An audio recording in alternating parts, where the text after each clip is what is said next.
Okay, let's talk about the difference between expressive and reflective writing. Okay, that is one type of writing that is under the rubric of narrative writing. I want to help you in thinking about how to use expressive and reflective writing to suit a different audience and a different purpose. Okay, so first let's talk about the difference between expressive and reflective writing, and let's talk about some examples how to use this and how to vary these two, because being aware of the difference between these two types of writing will help us to manipulate that ratio and that relationship of expressive to reflective, because they really work together. In expressive writing, you're expressing what happened, how we felt at the time, what we thought at the time, and then we're reflecting and telling our reader what we learned about this, how we're different as a result of this experience. Okay, and so those two work hand in hand in a given piece of writing.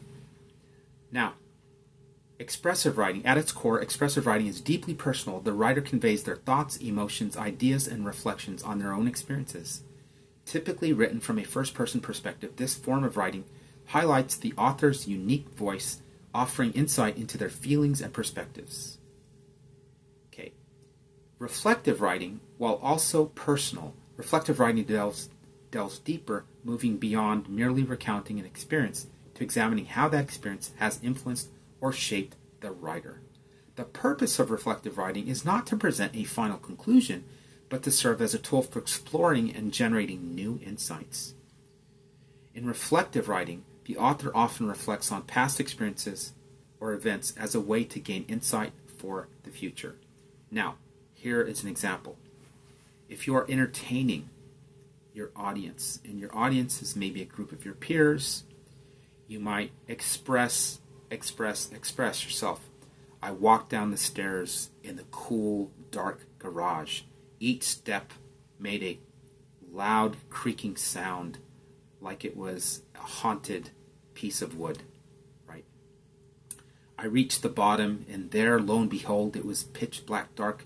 But then I noticed as I walked in the very cool garage that there was a shaft of light underneath a barely open garage. So I went under the garage door, and my eyes were blinded by the bright sun. Okay, now, I have not reflected at all. But here's the thing. If you're entertaining people, and this is a horror movie, for example, they're going to follow you along because they know that at some point Jason is going to come out with an axe and his hockey mask, and he's going to try to kill that person, right? However, when you're writing expressive, if it's not a horror film especially, you're going to want to tell the reader what that all means at some point, but not very much. So I want you to sprinkle in a reflective sentence in there saying,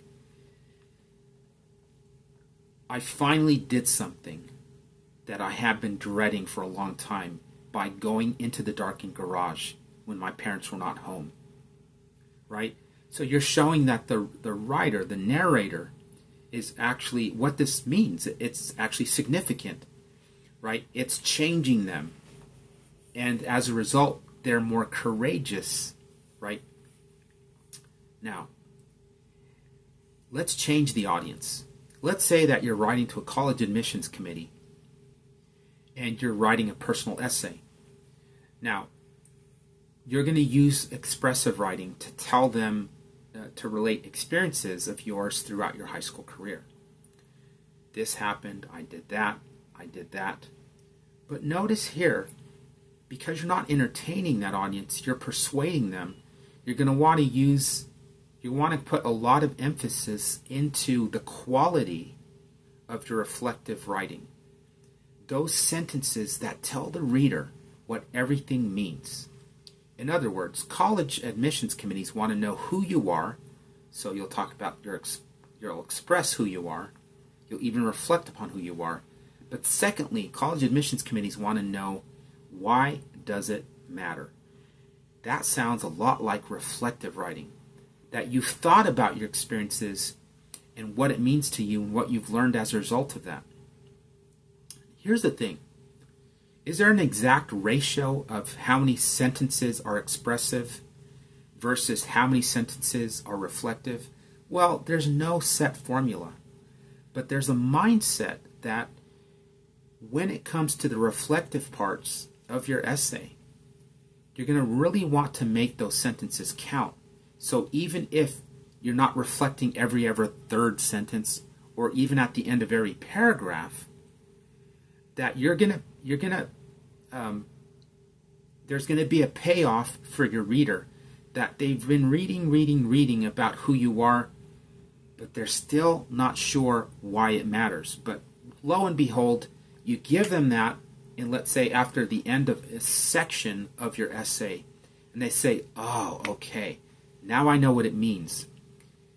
So once you have earned your audience's respect, that you are indeed reflecting and fulfilling the purpose for which you're writing that college essay, you can go another couple of pages and give them more expression, because now they know that at some point you're going to also earn their respect by giving them a reflective portion of that writing. Some lesson, some theme, some takeaway, or some explanation of why it matters to them as a college, why you went through these different experiences. Okay? So I hope that helps. The lesson here is understand the difference between expressive writing. This is what happened. I rode on a bike on the freeway in the middle of the night. What does it mean? This was something I shouldn't have done, but it taught me that I could risk my life if I did this, right? And knowing that difference is number one. Secondly, once you know the difference and you're even comfortable enough to highlight the difference in your essay, let's say you highlight every sentence in that essay that's expressive in yellow, and you highlight every portion of that essay that's reflective in pink. Now you can begin to adjust that ratio and to play with it depending upon your audience. So, and also the purpose. Okay? So, look in the description of this video if you want help, if you want to contact me. Really, what are the next steps if you want more help with your writing? Is we can set aside a 1 to 2 minute conversation, and just with the parents, and to find out whether or not a potential tutoring program is suitable for you, or whether some tools would be suitable for your particular needs.